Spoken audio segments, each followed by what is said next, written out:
Hello! Welcome back to more Pokemon fantasy readings, where I, John Hartness, your very serious publishing professional, read new releases in a Snorlax onesie. Because it's cold? It's not. Because I'm very serious about my work, which I am. Because I take myself incredibly seriously. I can't even say that with a straight face while I'm wearing a frickin' Snorlax onesie. But today's reading is another brand new release. This is the first in the Secrets of Samar series by Tuppence van de Varst. And this is an epic fantasy trilogy that we are releasing rapid release style. So every other month, a new book comes out. And the first one, A Mother's Secrets, is available now. And I just did something on my iPad that changed the view in Adobe, and okay, good, I fixed it back. So now I can actually do a reading. Look, I can write, I can edit, and I can read while wearing a very hot fleece onesie. It may just be that operating my iPad effectively is completely beyond my capabilities. But anyway, you can pick up Secrets of Samar 1, 2, and 3 eventually. Right now, you can pick up A Mother's Secrets everywhere books are sold. And if you buy the print book from our Falstaff Shopify store, you'll get the ebook delivered to you for free for no additional cost. And you own your ebooks when you buy them direct from the publisher. It's not a license that someone can cancel later in life. And it's not like a DVD that major companies can just turn off. You own your digital content when you buy it direct from the publisher. So head on over to our Shopify site and pick up a copy of A Mother's Secrets now. And if you want to see more of me reading fantasy novels in ridiculous costumes, be sure to like, subscribe, and ring that bell to get notified. And leave a comment if you want to see me dress up as something else ridiculous. I make no promises, but I am doing this. So, A Mother's Secrets, Chapter 1. An Invitation, the Lady, and the Book. The decaying heads stared sightlessly from their posts above the city gates. Scavenger birds had pecked out their eyes, and flesh hung loosely from the skulls. Vinay shivered at the gruesome vision, grateful when her carriage moved out of view. The last council of Samar had paid for their treachery.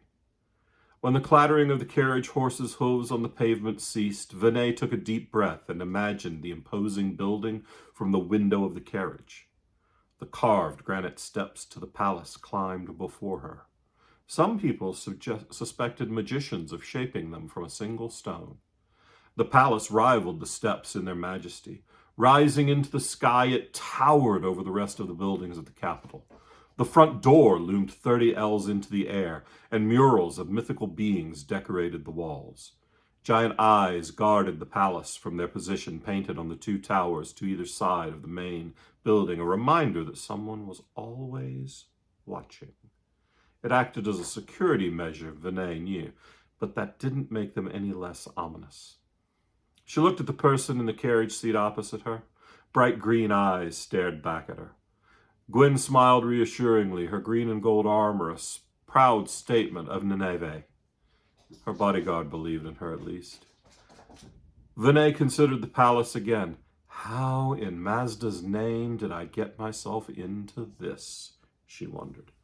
The invitation had been wholly unexpected. When the messenger had arrived at Ilham Castle, bearing a missive with the distinctive golden seal of King Andreas IV, she had had no idea of his purpose. She certainly had not expected this. She glanced down at her dress to check that everything was in order. She wore a green gown trimmed with gold, her house colors. The cut, however, was in the Venyan style. Instead of being proper and modest like most Sumerian gowns, it cut low toward her chest, and the sleeves ended barely past her shoulder. She had chosen the cut as a statement as much as the color. Anyone who wore Venyan clothing rather than Sumerian made an effort to see beyond Sumerian borders.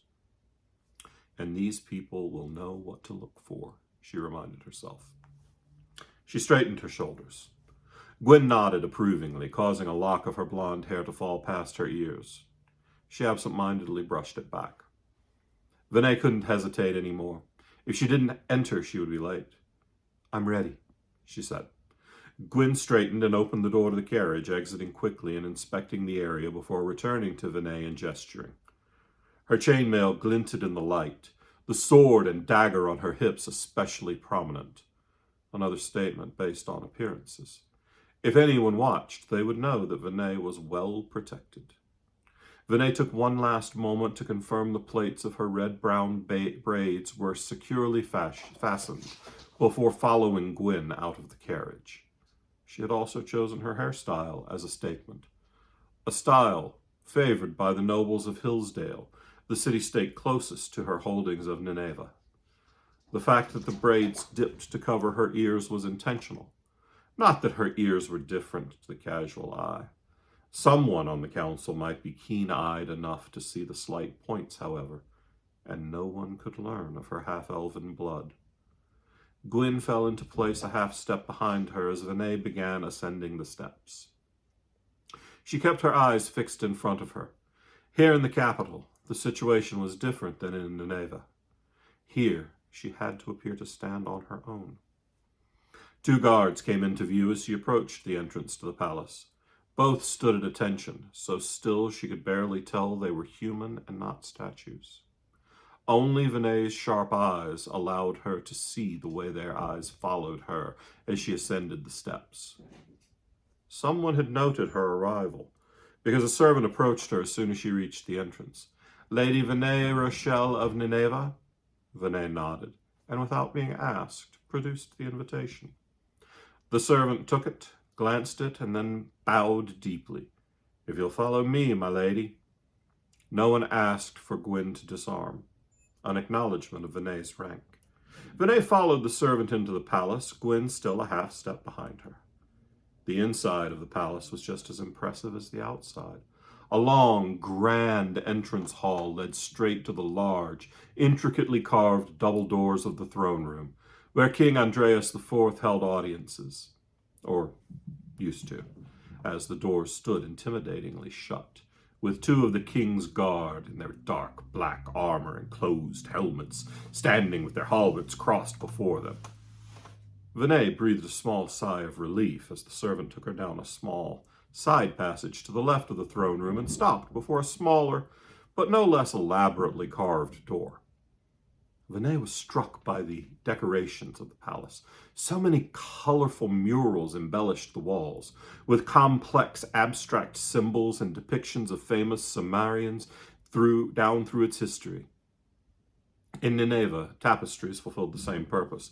Then again, Nineveh grew cold. The tapestries were a necessity, transformed into a luxury.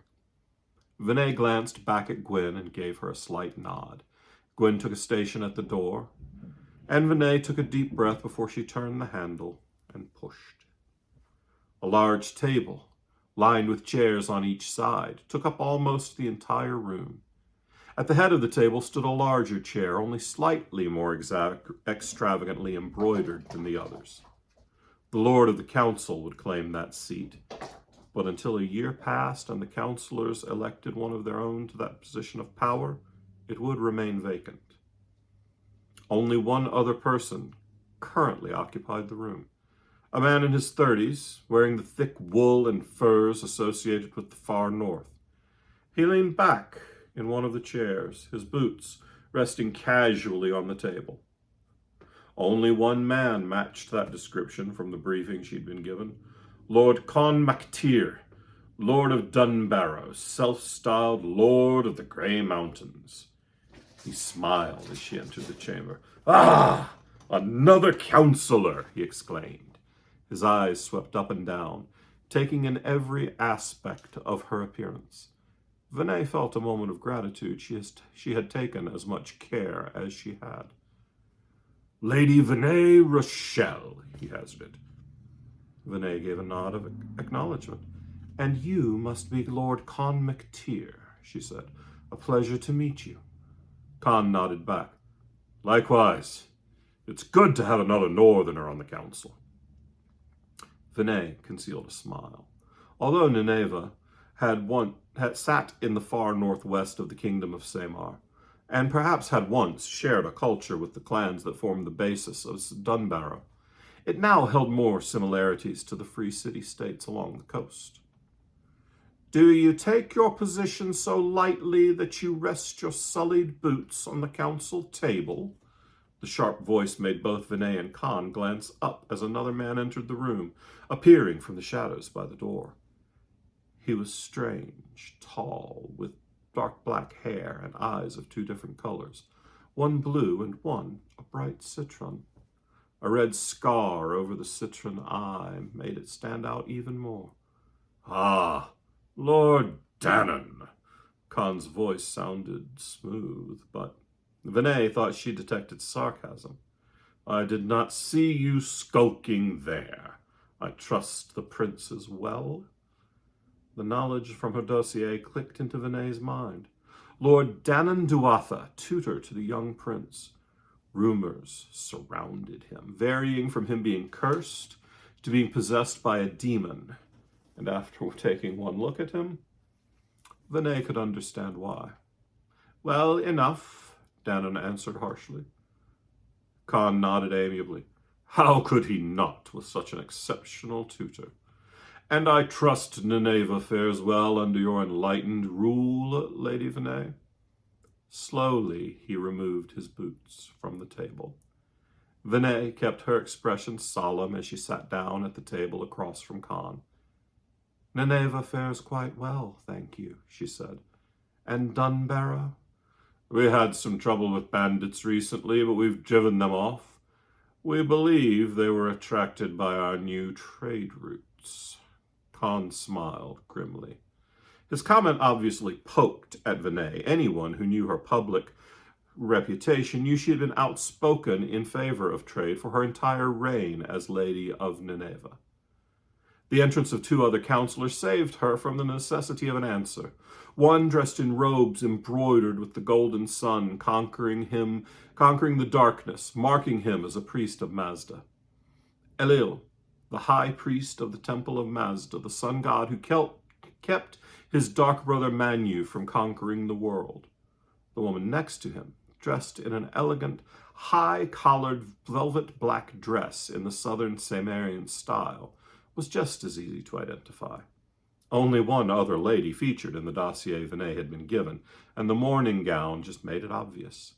Lady Pelalandra Duskrin, widow of the late Lord of Duskrin. Her husband had been a member of the last council and had died under mysterious circumstances before his head could grace the front gates.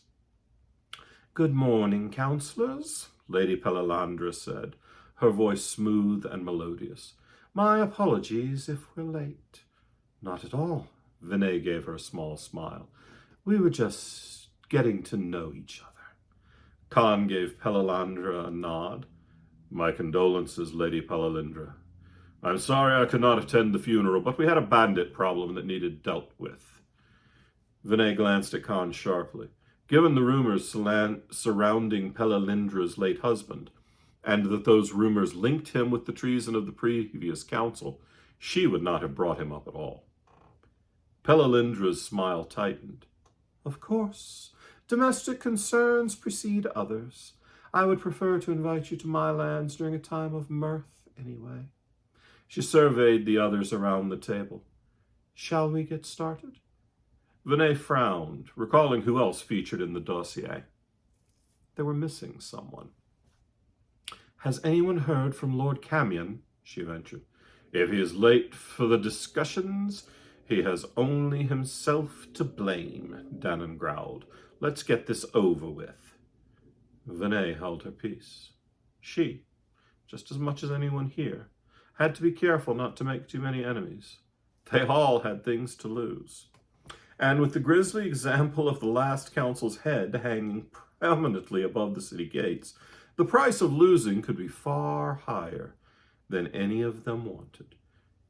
And if any of them discover who my father actually was, then I will be thrown to the wolves faster than I can scream. That is the beginning of A Mother's Secrets, Book 1 of Secrets of Samar by Tuppence van de Varst, available now wherever you buy books and available directly from the Falstaff Books Shopify store. So thanks for hanging out with me for a little while I get sweatier and sweatier inside the fleece onesie. And I'll be back before too terribly long with even more Pokemon fantasy readings. Bye.